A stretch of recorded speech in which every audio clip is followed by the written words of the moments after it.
Everybody, Toaster back. I've got another replay for you guys, this time in the T-34-3, and we're top tier. Everyone's top tier. It's tier 8 game, and I'm just going to go and look for people crossing to start out. This is a pretty short replay because I make some silly moves, but anyway, this gun is fantastic. I've talked a lot about this tank, but that 390 Alpha really gives you something to write home about. It stings when you get hit by this gun.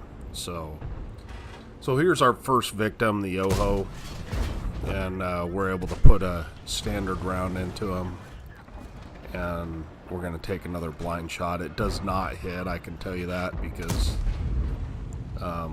it hits the dirt, obviously. I'm running food on this now. I'm also running improved equipment with my bonds. I bought bonds and put it on this tank because I feel like this is the most competitive tank that I have, basically, as far as not having to get in tier 10 games.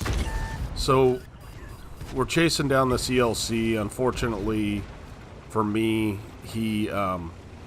I do not pen him with HE, but we do pen him the next round.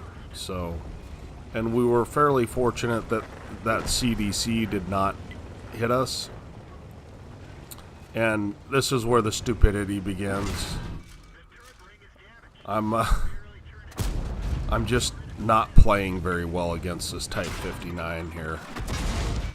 And there's a T-34-3 on the enemy team that is shooting HE, and I let him hit me a couple of times, which is really dumb. So we get an unusual medal in this game. I thought I would let you know, but we're able to take the T-34-3 out, and so we're already down to half health. Happens really easy in this tank. It's only got 1,300 health as a tier 8 medium. So, but the reason I like this tank, well, with the food, it has decent gun handling, right? And thank you to the gigantic baby there. I believe that he's quite a good player, but regardless, he comes up and helps us out. We're down to one shot, though, for most stuff. So I like it because you're not facing tier 10s all the time. Granted, you do face a lot of tier 9 games, but you also got to get a lot of top tier games, which is, fantastic. So we did load the heat there. We wanted to pen the Tiger 2. And this game's all over but the crying. So the medal that we get is a Billotte's medal, and I've never gotten it before, and it's not one you want to get.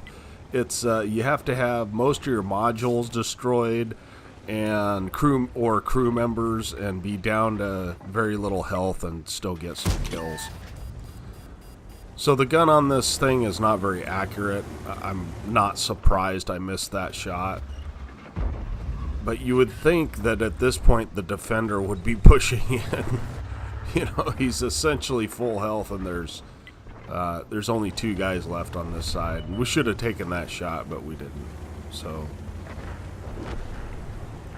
yeah, it surprises me how passive some players are. I mean, when the only shots he's probably going to get are on this T-28, right? So he may as well push up and get shots on him. But yet he sits back behind me and does not get his shots he does end up getting a shot, but yeah, it just surprises me. So it's 14-6. This game's almost over. We did 2,500 damage and 1,400 assist, but we pulled kind of a bonehead maneuver and it worked. What I didn't want to do is let that ELC sit down there and spot our team.